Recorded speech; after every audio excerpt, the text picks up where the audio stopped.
Live on 5 team coverage of the damage from severe storms. People across our viewing area spent the day cleaning up and assessing the damage. Trees snapped, streets turned to lakes, and some homes are underwater. And just this afternoon, the National Weather Service confirmed that a tornado did touch down in Mineral City in Tuscarawas County. That's where Paul Kiska is live on 5.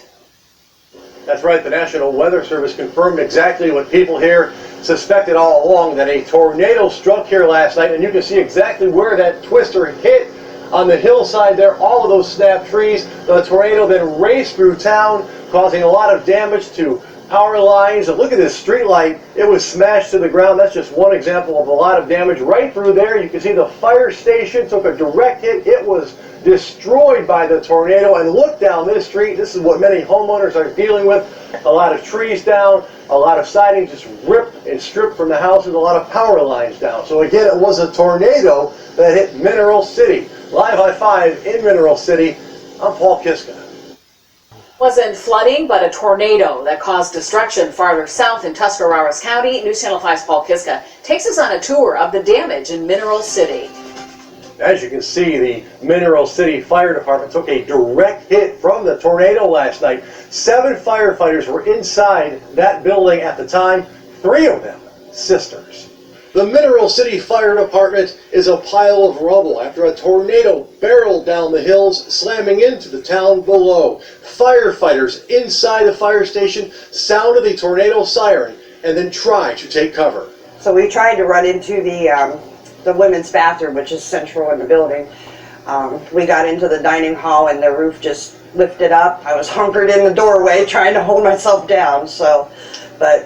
And then, like I said, it wasn't very long, it was over. You could hear people hollering for their dogs and kids, make sure they was in the house. You could tell it was like a funnel or something. It was going around the circle. You could see the clouds going around. Marilyn Bland's 8-year-old granddaughter Jasmine clutches her grandmother today as she describes never seeing a storm sweep in so fast. It came on sudden. As soon as they hit the siren, it was here. The tornado snapped dozens of trees on the hillside, then raced through town, wrapped in a white wall of rain, said Fire Chief Kenny Dallas. And the wind came up pretty strong, and then we looked out our kitchen window toward the back of our property, and we saw 5 trees go down, and everything appeared to be white.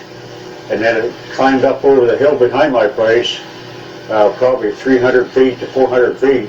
And took out a lot of trees. Streets are clogged with a twisted, mangled mess of downed power lines, street lights, and transformers. Trees are down all over town.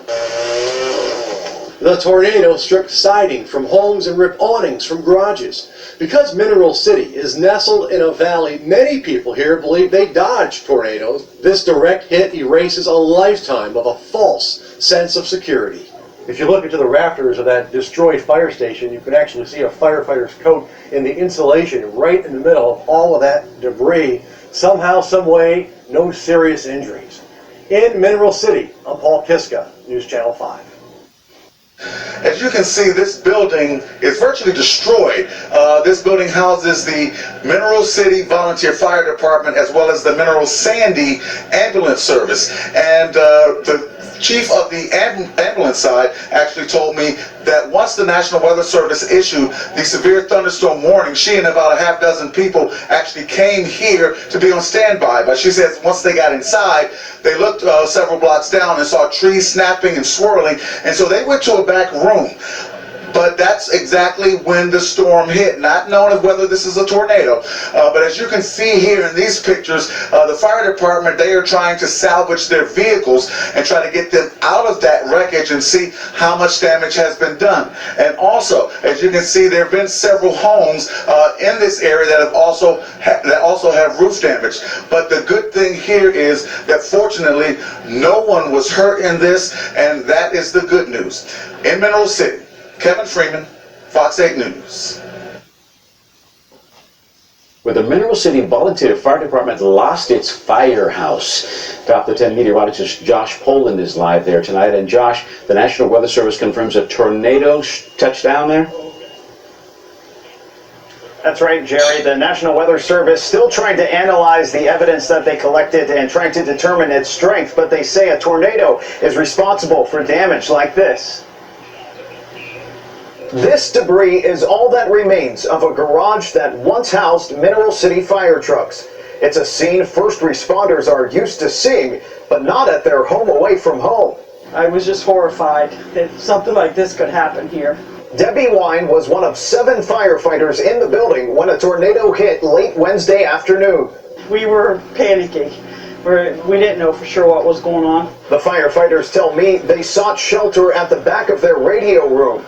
The ceiling just started raising up, and we all stood right here. We were here. Well, actually, I was like this. Wine says she and the other firefighters couldn't believe what they saw after the tornado passed. It took me a while before I came out. Then when I came out, I seen that our station was gone. While most of the damage was done here to the fire department building, Mineral City's fire chief tells me each of the department's trucks suffered minor damage, like what you see to this windshield. It's going to need a new hood and light bar. Chief Sam Moore says even though the trucks and firefighters are without a home for now, they'll still be responding to calls. We're still going to cover them. We're running out of the command post right now, and we're trying to find tents for the trucks to be parked under. First responders committed to their job of protecting others and thankful that in the midst of a tornado, someone else was doing the same for them. Somebody was watching out for us. Now, despite the damage to the station here and around town to homes and businesses, surprisingly, nobody was hurt in all of this. And people around town say they are going to work as hard as possible to get things back to normal as quickly as possible. Reporting live from Mineral City, Josh Poland, 10 TV News. Josh, thank you. Stay with Central Ohio's news leader for all the latest on the storm recovery efforts. We will bring you new information as it comes on 10 TV and 10TV.com.